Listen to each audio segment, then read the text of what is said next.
Imagine this, a tiny island, barely bigger than a city, with no natural resources, no military, and no clear future. Yet, in just a few decades, it transformed into a global powerhouse, often called the Switzerland of Asia. How did Singapore pull off this miraculous rise? Today, we're diving deep into the story of resilience, innovation, and bold leadership that turned this island into Asia's #1 factorial. In 1965, Singapore faced the unthinkable. It was expelled from Malaysia and left to fend for itself. With a GDP of just $500 per capita, it was a country many believed wouldn't survive. Fast forward to today, and Singapore boasts one of the highest GDPs in the world, an unmatched standard of living, and status as a global hub for trade, finance, and innovation. How? It's a story of visionary leadership, meticulous planning, and the relentless spirit of its people. Every great transformation begins with a visionary leader. For Singapore, that leader was Kuan. In the 1960s, Lee faced an uphill battle.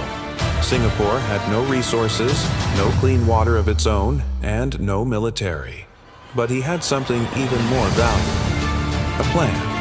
His first move? Build trust. He created a government that was corruption-free, efficient, and focused on results. Lee famously said, "If you want to build a nation, you must first clean up the mess." And clean up he did.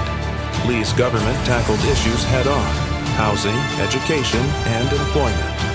But what set him apart was his ability to think long-term. He didn't just want Singapore to survive, he wanted it to thrive on the global stage.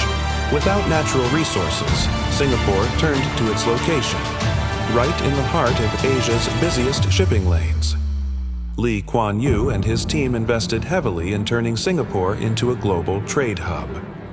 By the 1970s, the port of Singapore was a marvel of efficiency, attracting international trade like a magnet. Today, it's one of the busiest ports in the world, handling over 37 million containers annually. That's like moving half the world's population every year. Think of Singapore as the Airbnb of global trade, connecting suppliers and buyers from every corner of the world without owning the goods itself. It became indispensable to international commerce. But what good is trade if your people aren't equipped to run the systems? Education became Singapore's secret weapon. The government prioritized universal access to quality education, emphasizing science, technology, and bilingualism. By the 1990s, Singapore's schools were topping global rankings. Today, they produce some of the brightest minds in tech, finance, and engineering. And it's not just about academics. Singapore's workforce is trained to adapt to a fast-changing world. Imagine being a student in a country where your education isn't just about passing exams. It's about building a better future for your nation. That's the Singapore way. Social stability was another pillar of Singapore's success. Kuan Yew believed that a happy citizen is a productive citizen. So, he launched one of the world's most ambitious public housing programs. Today, over 80% of Singaporeans live in government-built housing. But these aren't just apartments. They're well-designed communities with parks, schools, and shops. This approach created a sense of ownership and pride, knitting the country closer together.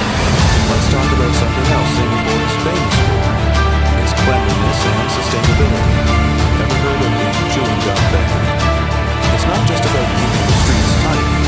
It's a symbol of Singapore's focus on discipline and order. Singapore also leads in environmental innovation.